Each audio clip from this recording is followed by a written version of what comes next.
The air was thick with the scent of rebellion, a whisper turning into a roar across centuries. For hundreds of years, the Habsburg family, one of Europe's most powerful dynasties, held vast lands and peoples under their iron grip. From sun-drenched Spain to the snowy peaks of the Alps, from the bustling cities of the Netherlands to the vast plains of Hungary, their crest flew high, but power, no matter how absolute, often sparks defiance. Hearts swelled with the desire for freedom, for justice, for a voice. These are the stories of ordinary people and extraordinary leaders who dared to stand against the empire, their lives forever changed by the choice to fight. It was never easy. It was often brutal. But their struggles shaped nations, redefined loyalty, and etched their names into history. Number 6. The Hungarian Revolution of 1848. The year 1848 was a whirlwind, a tempest that swept across Europe, shaking old monarchies to their very foundation. In Vienna, the very heart of the Habsburg Empire, students and workers took to the streets, demanding change, screaming for freedom. News traveled fast, carried by breathless couriers and whispered conversations across the vast plains to Hungary.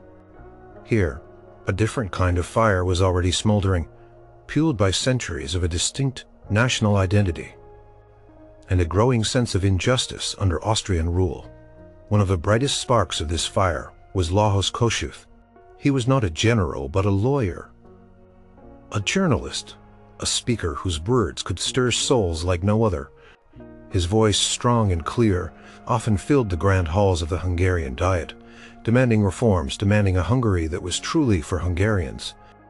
He spoke of ancient rights, of a constitution, of freeing the serfs from their feudal burdens, of a nation finding its own destiny. When the news of the Viennese uprising arrived in Pest, the capital city of Hungary, it was as if a dam had burst. On March 15, 1848, a crowd of thousands, inspired by Kossuth's powerful speech, poured onto the streets. Among them was Sándor Petőfi, a young poet whose fiery verses echoed the demands for freedom and self-determination. He read his national song aloud, each stanza a punch to the chest, calling for a new age, for an end to servitude, for liberty or death. It was a moment of pure electricity. The initial demands were simple yet revolutionary: freedom of the press, an independent Hungarian government, equality before the law. The Habsburg Emperor Ferdinand I, a gentle but weak ruler, was overwhelmed by the sheer force of the uprisings across his empire. From Vienna, he sent word that he would grant Hungary its own government, led by Count Lajos Batthyány as prime minister. It seemed like a miracle. Hungary had its own ministers, its own parliament, its own national guard. People celebrated in the streets, believing that a new era of peace and self-rule had dawned. Farmers hoped for land, students dreamed of a free university, and everyone felt a surge of national pride. But the peace was fragile, built on shifting sands. The Habsburg court, guided by more conservative elements, quickly began to regret the concessions made in the Panic of March. They saw Hungary's new independence as a dangerous precedent, a threat to the unity of the sprawling empire. Vienna also played on the fears of non-Hungarian ethnic groups within Hungary's borders. Croatians, Serbs, Romanians, and Slovaks, who also sought their own autonomy, were encouraged by Vienna to resist Hungarian rule. One of the most powerful figures in this counter-movement was Josip Jelačić, the Ban of Croatia. He was a loyal servant of the Habsburg crown, and he saw the Hungarian government as rebels. In September 1848, Jelačić's Croatian army crossed the river Drava, invading Hungary. The Hungarian government, caught between a rock and a hard place, had to make a choice: succumb to Vienna's pressure or fight for the autonomy it had so recently won. Kossuth, now a key figure in the Committee of National Defense, declared that Hungary would defend itself. He traveled across the countryside, his impassioned speeches rallying tens of thousands of ordinary men to join the new Hungarian Armed Army. Farmers left their fields, blacksmiths their forges, and young students their books, all eager to defend their homeland. These were not professional soldiers, but they were filled with a fierce determination. They wore the green uniforms and tricolor cockades, carrying whatever weapons they could find. One such young man was Janos, a farmer from a small village near the Tisa River. He had always known the land, the rhythm of the seasons, the harshness of winter. He had seen the poverty of his family and heard Kossuth's promises of a better life. When the call to arms came, he kissed his wife, told his children to be brave, and joined the local recruitment drive. He learned to march, to handle a musket, to sleep in the mud. He missed the smell of his home, the quiet comfort of his family. But he believed in the cause. He believed in a free Hungary. The war began in earnest. The Habsburg army, under experienced commanders like Prince Windisch-Gratz and Alfred I, Prince of Windisch-Gratz, pushed back against the Hungarians. They seized Vienna again, and then turned their full might towards Hungary. Budapest fell to the imperial forces. The Hungarian government led by Kossuth had to flee, first to Debrecen, a city in eastern Hungary which became the temporary capital. It was a dark time, but the spirit of resistance did not break. The Hungarian army, despite its lack of professional training, proved to be surprisingly resilient. They were led by talented young generals, many of whom had served in the imperial army before defecting to the Hungarian side. One of the most prominent was Artur Görgei, a brilliant military strategist. He understood the art of war, of maneuvering troops, of striking at the right moment. Under his command, the Honved achieved stunning victories in the spring of 1849. They pushed the imperial forces back, recaptured Budapest, and for a glorious period it seemed as if Hungarian independence was within reach. On April 14, 1849, the Hungarian parliament, meeting in Debrecen, declared Hungary completely independent from the Habsburg dynasty. They deposed the Habsburgs and elected Lajos Kossuth as governor-president. It was a bold, defiant act, a direct challenge to one of Europe's oldest empires. The news sent shockwaves across the continent. For Janos, the farmer soldier, this declaration was everything. It solidified his belief, giving concrete meaning to his suffering. He fought harder, believing that every step, every shot, brought them closer to a truly free Hungary. But the Habsburgs were not alone. The young emperor, Franz Joseph I, who had taken the throne after Ferdinand I was persuaded to abdicate, was determined to crush the rebellion. He looked to his powerful neighbor, Tsar Nicholas I of Russia. For help, the Tsar, deeply conservative and fearful of revolution spreading to his own vast empire, readily agreed. A massive Russian army numbering well over 100,000 men marched into Hungary from the east, a colossal force that dwarfed the already exhausted Hungarian army. The arrival of the Russian forces was a devastating blow. The Hungarians, already stretched thin fighting, the Austrians could not contend with two mighty empires simultaneously. Janos remembered the fear that swept through the ranks when news of the Russian invasion arrived. It was one thing to fight the Austrian soldiers they knew, but the Russians were a new overwhelming enemy. Battles became more desperate, retreats more frequent, supplies dwindled, and hope began to fade. In August 1849, after a series of crushing defeats, General Görgei, seeing no other option to prevent further bloodshed and the total annihilation of his army, made the painful decision to surrender. Not to the Austrians, but to the Russians at a place called Világos. Kossuth, unwilling to accept defeat, fled the country, becoming a symbol of Hungarian resistance in exile. Janos, along with thousands of his comrades, laid down his arms.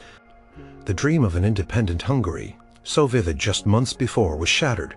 The aftermath was brutal. The Habsburgs, especially their military commander Julius Jacob von Haynau, known as the Hyena of Brescia for his cruelty in Italy, exacted a terrible revenge. Thousands were imprisoned and hundreds were executed. On October 6, 1849, 13 Hungarian generals, revered as martyrs, were executed in Ered. Count Bathyany The first prime minister was executed in Pest on the same day. Janos survived, but the scars of the war, both physical and emotional, remained. He returned to his village, to his family, to his land. But he was a changed man. The silence of the fields now held the echoes of cannon fire, and the hope in his heart was replaced by a quiet sorrow. The Hungarian Revolution of 1848, a blazing comet across the sky of European history, had burned out. But its memory, its courage, and its tragic end would forever shape the Hungarian nation. Number 5. The Tyrolean Rebellion of 1809. The early 19th century was dominated by the thunder of Napoleon Bonaparte's cannons and the swift movements of his armies across Europe. Emperors and kings trembled before him, and the map of the continent was redrawn almost yearly. For the proud people of Tyrol, a mountainous region nestled in the heart of the Alps, their loyalty had always been steadfastly with the Austrian Habsburgs. They were a fiercely independent folk, rooted in their traditions, their Catholic faith, and their deep connection to the land. But in 1805, after the devastating defeat of Austria at the Battle of Austerlitz, the Habsburg Emperor, Francis I, was forced to sign the Treaty of Pressburg. This treaty ripped Tyrol away from Austria and handed it over to Napoleon's ally, the Kingdom of Bavaria. The Bavarians, under King Maximilian I Joseph, wasted no time in imposing their new rule on Tyrol. They introduced new laws, abolished old customs, raised taxes, and perhaps most gallingly to the deeply religious Tyroleans, interfered with their beloved church. Monasteries were dissolved, religious holidays suppressed, and the traditional hunting rights of the local population were curtailed. It felt like an invasion, not just of their land, but of their very way of life. Resentment simmered and grew like a slow-burning fire in the Alpine valleys. One of the men who felt this simmering anger most acutely was Andreas Hofer. He was a sturdy, red-bearded innkeeper from the Passir Valley, a devout Catholic, and a man deeply respected by his community. He ran the Sandhof Inn, where he sold wine and horse meat. But he was also a cattle dealer and a local leader. He was not a military man by profession, but he possessed an innate understanding of his people, their grievances, and their fierce desire for freedom. He had served in the Tyrolean militia before, so he knew a thing or two about soldiering when the time came. He would rise as an unlikely leader. The spark that ignited the rebellion came in April 1809. Austria, seeing an opportunity as Napoleon was engaged in Spain, declared war on France and its allies, including Bavaria, hoping to reclaim its lost territories. This was the moment the Tyroleans had been waiting for. Secret messengers, mostly peasants and traders like Hofer, had been crisscrossing the valleys, organizing resistance, stockpiling, hidden weapons. The call went out, passed from village to village, from peak to peak. It was time to rise. Anna, a young woman who worked at a small farm in the Ostal, remembered the day her father, a grizzled old farmer with calloused hands, suddenly became animated. He spoke in hushed, excited tones of a message from the Passir Valley, of a call to arms. Soon men from her village, armed with hunting rifles, pitchforks, and even old axes, began to gather. They marched out, their faces grim, their hearts pounding with a mixture of fear and patriotic fervor.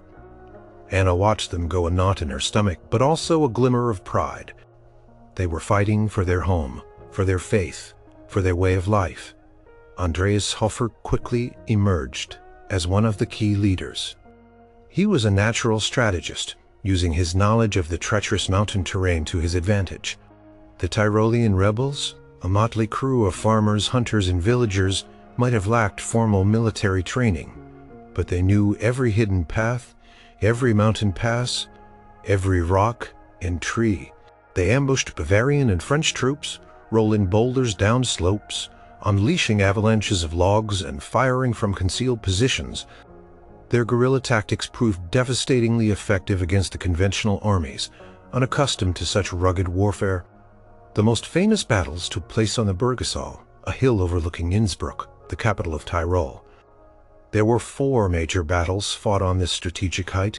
The first on April 12, 1809 was a stunning success for the Tyroleans. Hofer and his fellow commanders, Joseph Speckbacher and Major Martin Timer, led their forces with courage and cunning. They inflicted heavy casualties on the Bavarians and French, eventually forcing them to retreat from Innsbruck. The joy and relief that swept through Tyrol was immense. For a brief, glorious period, Tyrol was free from foreign rule. Hofer, though hesitant, found himself at the head of the provisional government, signing decrees, receiving visitors, and trying to manage the chaos of liberation. But Napoleon was not a man to suffer defiance lightly. Enraged by the Tyrolean uprising, he sent more and more troops, seasoned veterans, to crush the rebellion. The French and Bavarian forces, vastly superior in numbers and training, began to regain ground. Innsbruck fell again. Hofer and his men, though fighting bravely, were pushed back into their mountain strongholds. The hopes that had soared so high began to dwindle. Anna's father, who had returned briefly from the fighting, now looked weary, his eyes shadowed. He spoke of heavy losses, of the overwhelming numbers of the enemy. Yet he still believed. He believed in Andreas Hofer, in the spirit of Tyrol. He recounted stories of Hofer's courage, of his simple, direct manner, of how he inspired the men even in the darkest hours. Hofer became a legend in his own lifetime, a symbol of Tyrolean resistance. By late 1809, after Austria had again been defeated by Napoleon and signed the Treaty of Schönbrunn, which explicitly confirmed Tyrol's transfer to Bavaria, the rebellion lost its last vestige of external support. The situation became desperate for Hofer and his men. The harsh mountain winter began to set in. Food and ammunition were scarce, and the French and Bavarian forces launched a relentless hunt for the rebel leaders. Many of Hofer's lieutenants advised him to flee to save himself, but Hofer, true to his stubborn, honorable nature, refused to abandon his people.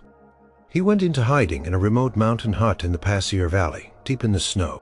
But his hiding place was betrayed by a fellow Tyrolean, a man named Franz Raffel, tempted by the large reward offered for Hofer's capture.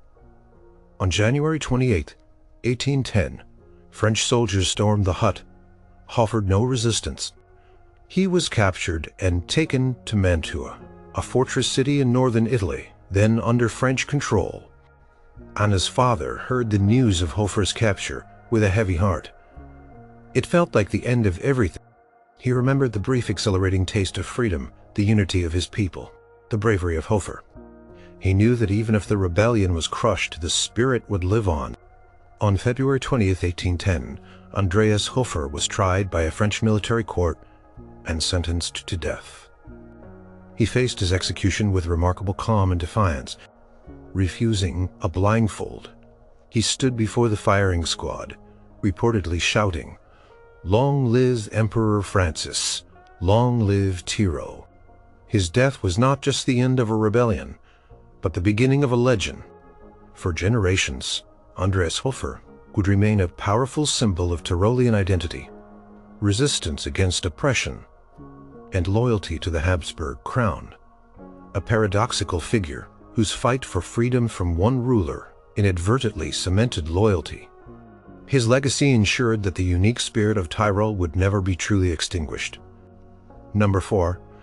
Hakoksi's War of Independence, 1703 to 1711. The late 17th and early 18th centuries were a time of uneasy peace and simmering resentment in Hungary. The Habsburg dynasty had, after centuries of struggle, finally expelled the Ottoman Turks from much of Hungarian territory, following the Treaty of Karlowitz in 1699. This should have been a moment of triumph, a return to glory. Instead, for many Hungarians, it felt like merely swapping one foreign master for another.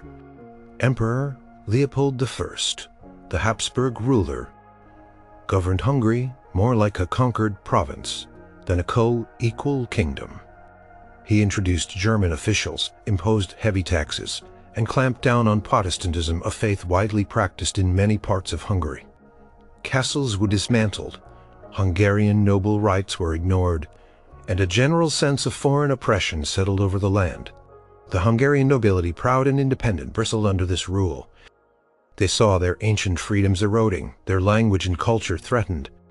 Many had lost lands and wealth during the long wars with the Ottomans, and the new Habsburg administration seemed determined to further impoverish them. This was the atmosphere into which Ferenc Rákóczi I stepped. He was a Hungarian prince, born into one of the most powerful and storied noble families in Hungary. A family with a long history of leading resistance against Habsburg rule in Transylvania. His grandmother was the legendary Zsófia Bathory, and his mother was Ilona Zarini, a fierce patriot who had famously defended her castle against Habsburg forces for years. Rákóczi himself had been raised largely in Vienna under Habsburg supervision, an attempt to make him a loyal subject. He received a good education and even served in the imperial army. Briefly, but his heart belonged to Hungary. He secretly began to conspire with French agents, hoping for French support against the Habsburgs, seeing France as a counterweight to Austrian power. These secret dealings were discovered, and Rákóczi was arrested by imperial authorities in 1700, imprisoned in Wiener Neustadt, a fortress south of Vienna. His future looked bleak. He faced charges of treason, which could easily lead to execution. But Rákóczi was not one to give up easily. With the help of his wife and a loyal officer, he managed a daring escape in 1701, fleeing to Poland. This escape became a legend in itself, fueling the hopes of those who longed for Hungarian freedom. From Poland he continued to plot. The time was ripe. The Habsburg Empire was about to be embroiled in the massive War of the Spanish Succession, 1701 to 1714, a conflict that would stretch its resources to the breaking point. Leopold I would be distracted, his armies deployed far to the west.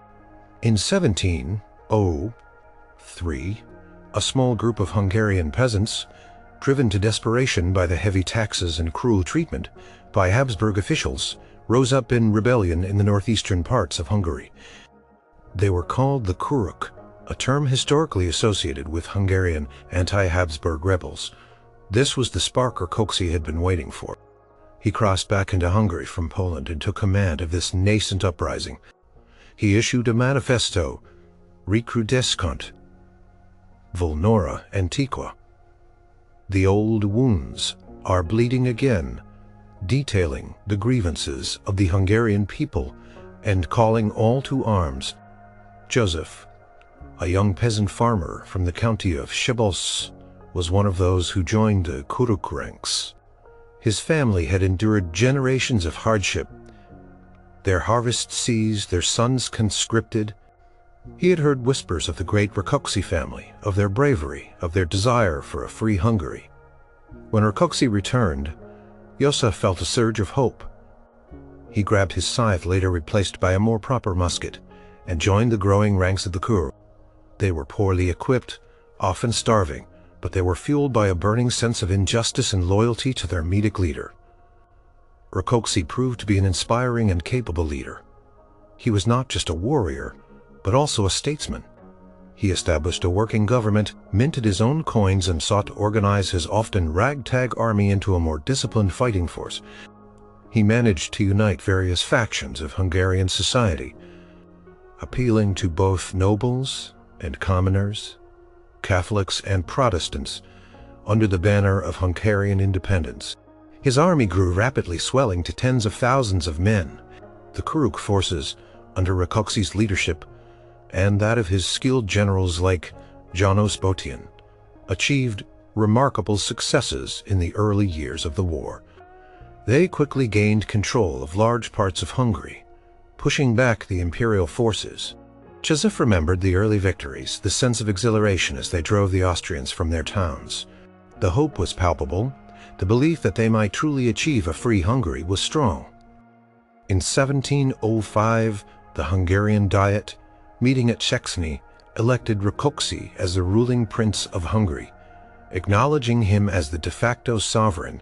2 years later, in 1707, at the Diet of Onod, the Hungarian Estates formally declared the deposition of the House of Habsburg from the Hungarian throne. It was a bold, defiant act, mirroring the earlier struggles against foreign rule. But the Habsburg Empire, though stretched thin by the War of the Spanish Succession, was a formidable power. Emperor Leopold I died in 1705, succeeded by his son, Joseph I, a more pragmatic and conciliatory ruler. The imperial armies led by experienced commanders slowly began to regain the upper hand. The Kossuth forces suffered a significant defeat at the Battle of Zasebo in 1705. French aid, which Rákóczi desperately needed, was sporadic and never enough to decisively turn the tide. The war dragged on, exhausting the Hungarian countryside and its people. Joseph felt the weariness set in. The early enthusiasm gave way to grim determination. Food was scarce, disease was rampant, and the constant fighting took its toll. He saw friends fall, their dreams extinguished with their lives. But he also saw Rákóczi, resolute, still fighting, still inspiring. By 1710, the situation for the Kossuth was dire. The Habsburgs had reinforced their forces in Hungary, and the war in the west was winding down, freeing up more imperial troops. Rákóczi's army was depleted, demoralized, and running out of resources. Many of his generals, seeing the inevitable, began to consider a negotiated peace. Rákóczi himself, ever the idealist, struggled with the idea of surrender, hoping against hope for a miracle. Negotiations began between the Hungarian rebels and the Habsburg general János Pálffy, who was keen to bring an end to the costly rebellion. Rákóczi, unable to secure the terms he desired for full independence, eventually left Hungary in February 1711, hoping to gain more support from the French, or even the Russians. In his absence, his most trusted general, Sándor Károly, signed the Treaty of Szatmár on April 30th, 1711. The treaty offered a general amnesty to the rebels, guaranteed religious freedom for Protestants, and promised to respect Hungarian aristocratic rights. While it did not grant full independence, it was a more favorable outcome than a total military defeat. The Hungarian nobles retained many of their privileges, and the Habsburgs promised to respect the Hungarian constitution. Joseph, the peasant soldier, heard of the treaty with mixed emotions. Relief, yes, that the fighting was over, that he could return to his farm, but also a deep sadness for the dream of a truly free Hungary that had not been realized. Rákóczi never returned to Hungary. He lived in exile, first in Poland, then in France, and finally in the Ottoman Empire, where he died in 1735. His War of Independence, though ultimately unsuccessful in achieving full sovereignty, had a profound impact. It forced the Habsburgs to acknowledge Hungarian rights and traditions, more formally shaping the future relationship between the two nations. It instilled a deep sense of national pride and resistance that would echo through Hungarian history for centuries, serving as a powerful reminder of the nation's struggle for self-determination.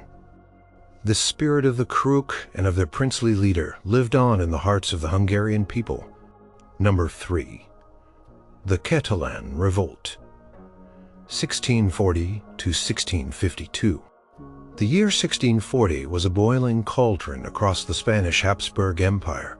King Philip IV, burdened by the immense costs of the 30 Years' War raging across Europe, was desperately trying to extract more taxes and resources from his various kingdoms.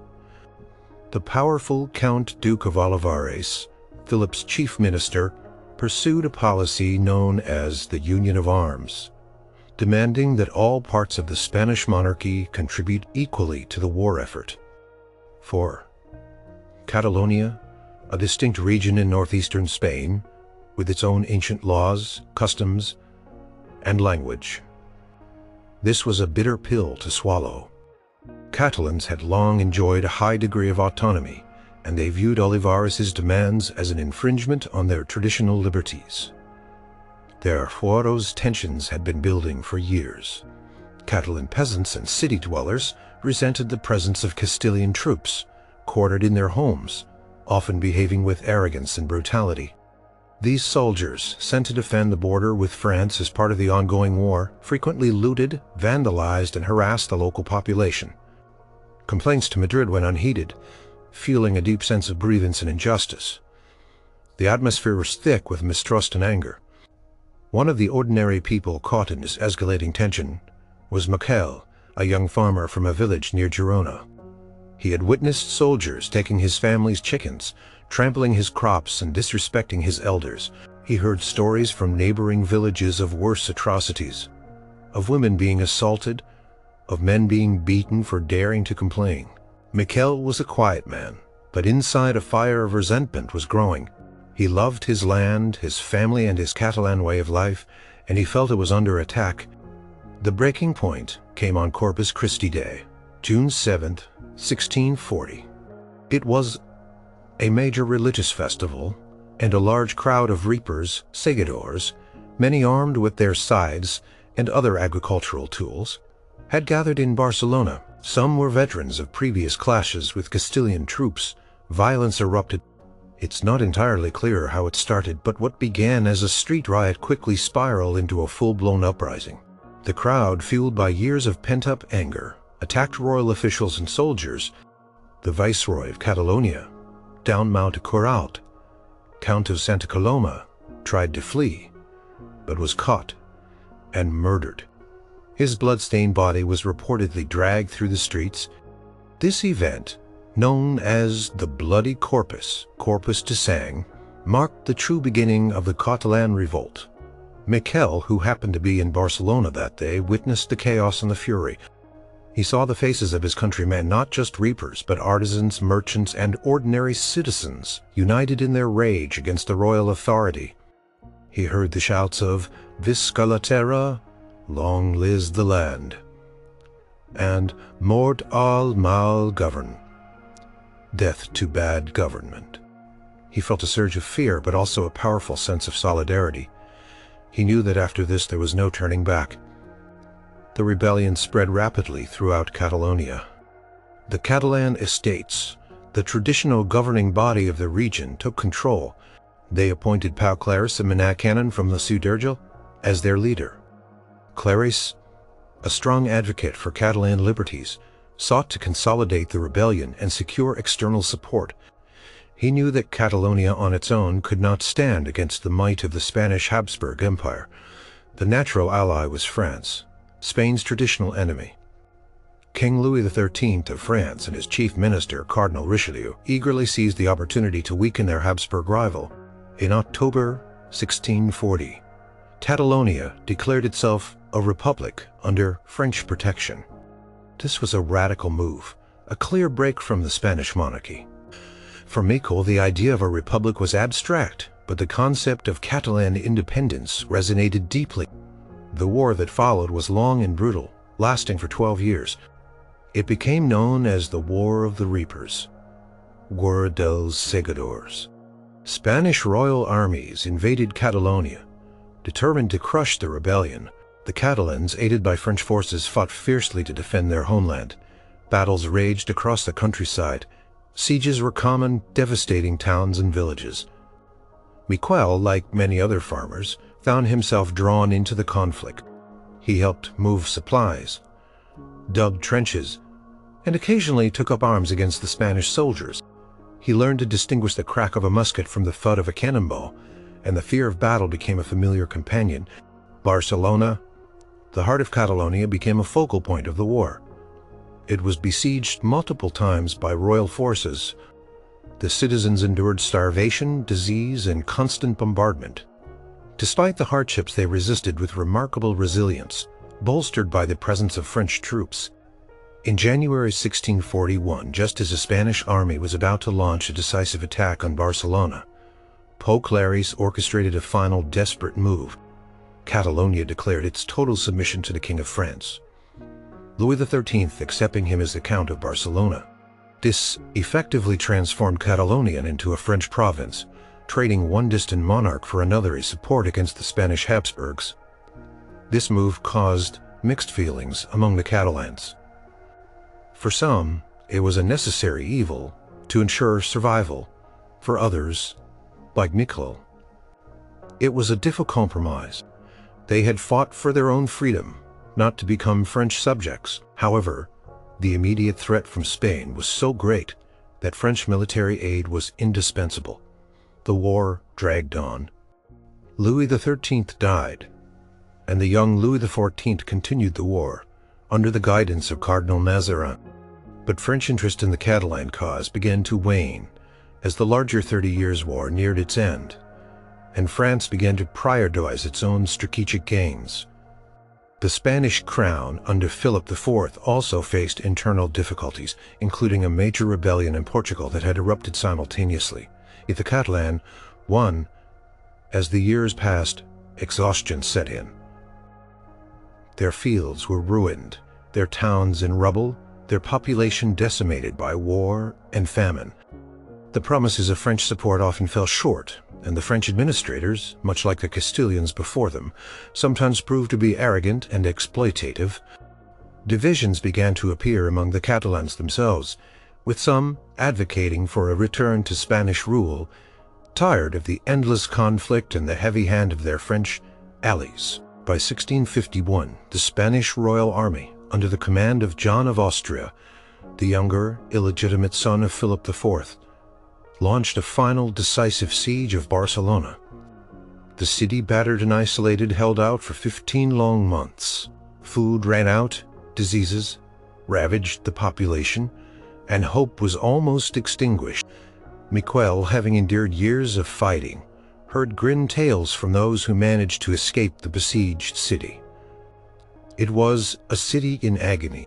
Finally, on October 13th, 1652, Barcelona surrendered to John of Austria, the younger. The terms of surrender were surprisingly. Philip IV granted a general amnesty to the rebels, and crucially he promised to respect Catalonia's ancient laws and institutions. Its fueros. This concession was a direct acknowledgement that the root cause of the rebellion had been the violation of these very rights. Miquel, back in his war-torn village, heard the news of the surrender. It was not a victory, but it was an end. He felt a profound weariness, but also a sliver of relief. The fighting was over. For now, the Catalan revolt ended not with a decisive victory for either side, but with a return to the status quo, albeit one with a greater emphasis on respecting Catalan autonomy. The conflict, however, had long-lasting consequences. It weakened the Spanish Habsburg monarchy, considerably diverting vital resources during a critical period. And for Catalonia, the War of the Reapers became a foundational myth, a powerful symbol of its distinct identity and its enduring struggle for self-government, a memory that would resonate through the centuries, shaping its relationship with Madrid.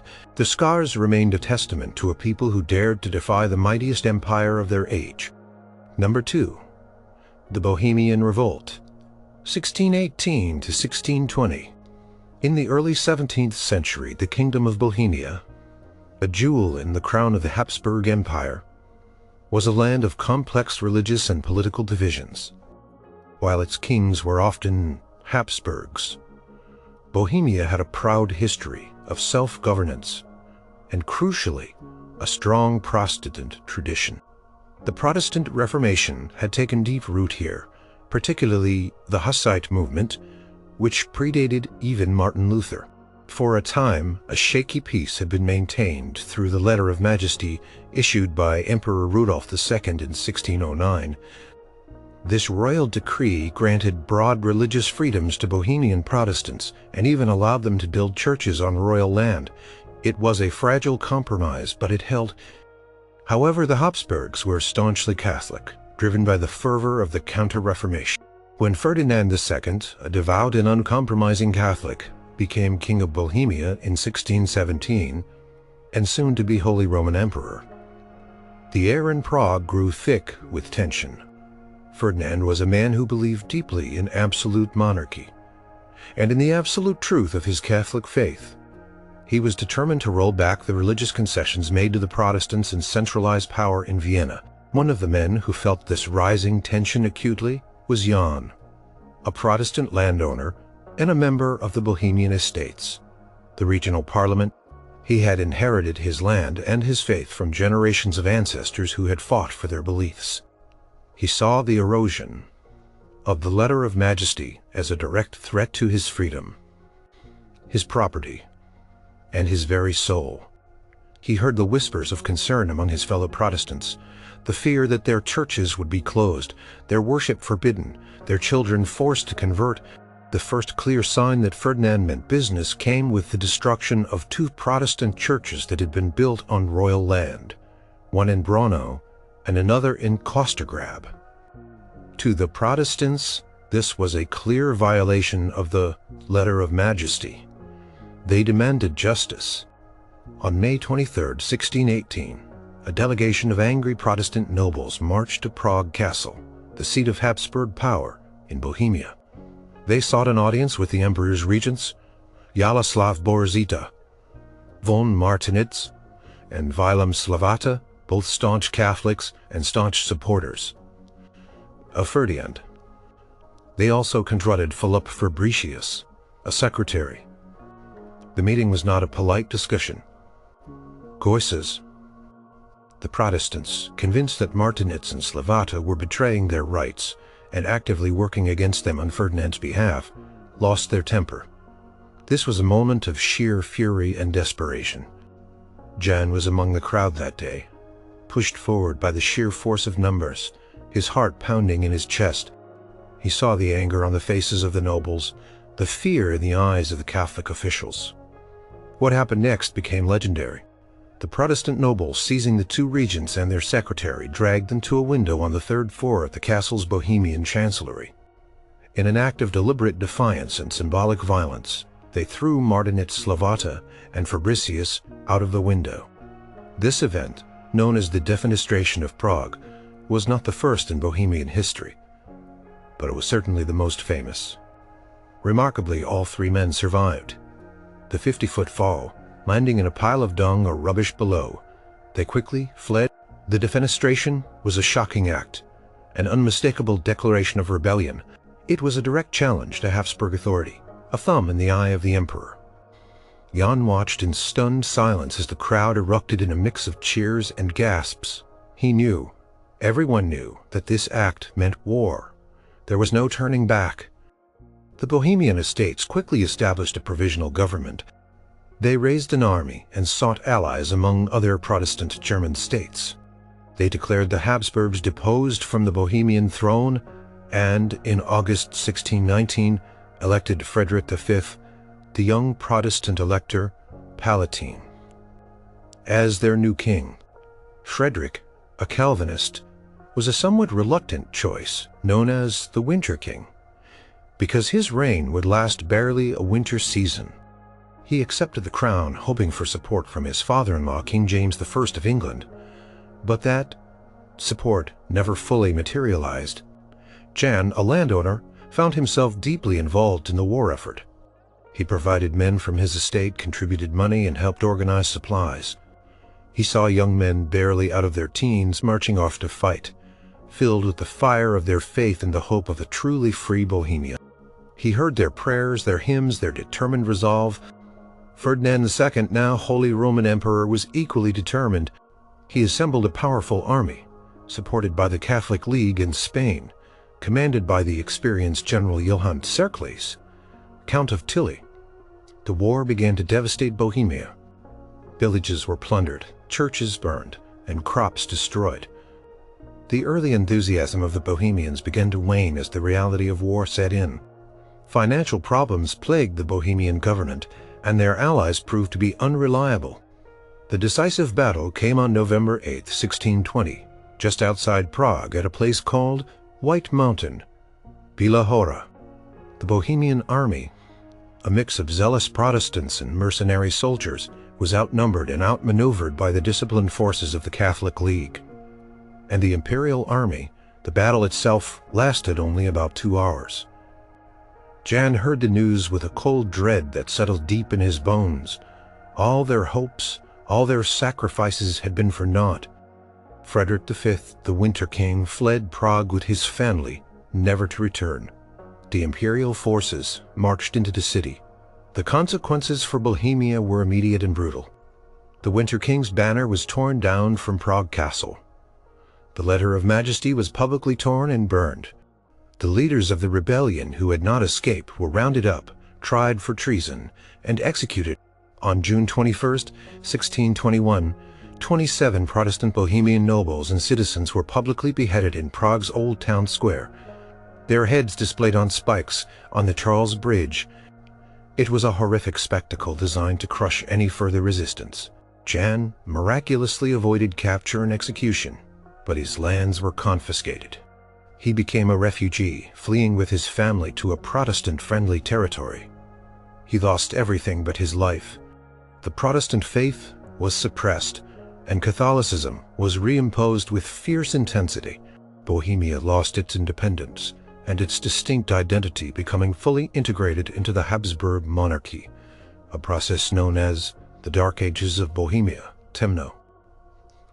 The German language and culture were promoted, and many Bohemian nobles, both Protestant and Catholic, were replaced by loyal Habsburg supporters. The Bohemian revolt was swiftly crushed, but its impact rippled far beyond Bohemia. The Battle of White Mountain is considered by many historians to be the opening major battle of the 30 Years' War, a devastating conflict that would engulf Central Europe for 3 decades, reshape the continent's political and religious landscape, and leave millions dead. The defiance of Jan and his fellow Bohemians, though ultimately quelled, ignited a fire that consumed much of Europe, forever altering the course of its history. Number 1. The Dutch Revolt, 1568 to 1648. The 16th century was a time of immense upheaval, and nowhere was this more evident than in the Low Countries, a collection of 17 provinces that stretched across modern-day Netherlands, Belgium, and Luxembourg. These lands, rich from trade and industriousness, found themselves under the rule of the Spanish branch of the mighty Habsburg dynasty. King Philip II of Spain, a fervent Catholic, inherited these prosperous but restless provinces from his father, Emperor Charles V. Philip, however, was a very different ruler. He was aloof, rigid, and deeply suspicious of the independent spirit, and more importantly, the growing Protestant faith in the Low Countries. The Low Countries were a mosaic of cultures and beliefs. While many were Catholic, Calvinism, a fiery and determined branch of Protestantism, was gaining a strong foothold, especially in the northern provinces. Philip, with his unwavering commitment to the Counter-Reformation, saw heresy as a grave threat to both his spiritual authority and his temporal power. He began to introduce harsh measures, including the Spanish Inquisition, a terrifying institution that sought out and punished those deemed heretics. This was a direct affront to the traditional liberties and diverse religious practices that had long characterized the region. One of the men who felt the growing tension most acutely was Willem, a fisherman from a coastal village in Holland. His family had always been Catholic, but his neighbors, good, honest folk, were increasingly turning to the new Calvinist teachings. He heard the whispers of fear about the Inquisition, the stories of people being arrested, tortured, and even burned at the stake for their beliefs. Willem believed in freedom of conscience, in the right for people to worship as they chose, and he saw the king's policies as an unbearable tyranny. The Dutch nobility, too, bristled under Philip's rule. They felt their traditional influence being eroded by Philip's centralized Spanish-centric policies. They resented the presence of Spanish troops and the increasing taxes levied to support Spain's vast empire. One of the most prominent of these nobles was William, Prince of Orange, often called William the Silent. He was a wealthy, influential aristocrat, initially a loyal servant of the Habsburgs, but deeply disturbed by Philip's religious persecution and the erosion of provincial liberties. He advocated for moderation and religious tolerance, earning him the king's distrust. In 1566, the simmering discontent erupted into what became known as the Beeldenstorm, or iconoclastic fury. Protestant mobs, enraged by what they saw as idolatry, stormed Catholic churches, smashing statues, stained glass windows, and religious images. This violent outburst shocked Philip II. He responded with overwhelming force. In 1567, he sent the Duke of Alva, a ruthless Spanish general, with a powerful army to crush the rebellion and restore order. Alva's arrival was a reign of terror. He established the Council of Troubles, ironically nicknamed the Council of Blood by the Dutch. Thousands were arrested, tried, and executed. Property was confiscated and taxes were imposed with brutal efficiency. Willem saw his neighbors disappear, their homes emptied, their lives shattered. The fear was palpable, but so was a deeper, more resolute anger. William the Silent, seeing the futility of peaceful protest, fled to Germany and began to organize armed resistance. He raised an army largely composed of German mercenaries and Dutch exiles.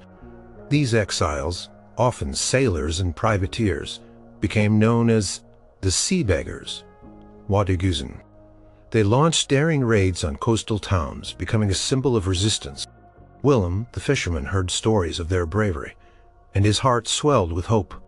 He secretly helped hide fugitives, passed messages, and listened intently to every scrap of news. The first major victory for the rebels came on April 1st, 1572, when the Sea Beggars captured the port city of Brielle. This seemingly small victory ignited a wider uprising. Many towns in the northern provinces, long chafing under Alva's tyranny, declared for William of Orange. The revolt, initially a series of disparate uprisings, began to coalesce into a full-blown war for independence. This was the start of the 80 Years' War. The war was long, brutal, and devastating. Cities were besieged for months, enduring starvation and bombardment. Leiden, a key city in Holland, suffered a terrible siege in 1574. The citizens on the brink of starvation resisted fiercely. Willem heard of their plight, their desperate hope for relief. William the Silent, unable to break the siege by land, ordered the dikes to be breached, flooding the countryside and allowing the Sea Beggars to sail in and relieve the city. The relief of Leiden became a powerful symbol of Dutch resilience. Despite some early successes, the Spanish military machine was formidable. Alva's successor, Don Juan of Austria, and later Alexander Farnese, Prince of Parma, proved to be highly capable generals. They recaptured many southern provinces. The southern, largely Catholic provinces eventually reconciled with Spain, forming the basis of modern-day Belgium. But the northern provinces, fiercely Protestant and determined, pushed for full independence. On January 23, 1579, several northern provinces formed the Union of Utrecht, a mutual defense pact. This was a crucial step towards the formation of a separate Dutch state. In 1581, the Union of Utrecht issued the Act of Abjuration, formally declaring their independence from King Philip II, stating that a king who oppressed his people was no longer fit to rule. It was a revolutionary document, one of the earliest declarations of independence in modern history. For Willem, now a seasoned fisherman who had seen his share of hardship, this declaration was a moment of immense pride. They were no longer just rebels. They were a new nation, forging their own path. He saw his own life, his own suffering as part of this larger monumental struggle. The war, however, was far from over. William the Silent, the guiding spirit of the revolt, was tragically assassinated by a Catholic fanatic in 1584. His death was a devastating blow. But the Dutch continued their fight under his son Maurice of Nassau. A brilliant military strategist, the war became an agonizing stalemate, punctuated by brutal battles, sieges, and economic blockades. The Dutch, however, built a powerful navy and an efficient economic system, using their vast wealth from trade to fund their war effort. They became masters of water management, using the very landscape as a weapon against the Spanish.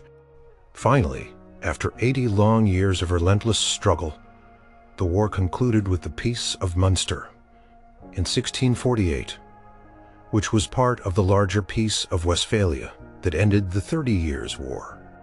Spain formally recognized the independence of the Dutch Republic. Willem, by then an old man, heard the news of peace with a quiet joy. He had lived through an entire lifetime of conflict, from the first whispers of discontent to the final triumphant declaration of independence. His village, his people, his nation were finally free. The Dutch revolt was a monumental achievement, a testament to the enduring power of human will against seemingly insurmountable odds. It created the first major independent republic in Europe, a beacon of religious tolerance and commercial prosperity. It profoundly influenced political thought, demonstrating that a people could successfully overthrow an oppressive ruler and establish a government based on popular sovereignty. The long, bloody struggle for freedom against the most powerful empire of its time left an indelible mark on the Dutch national identity and served as an inspiration for future rebellions against tyranny across the globe.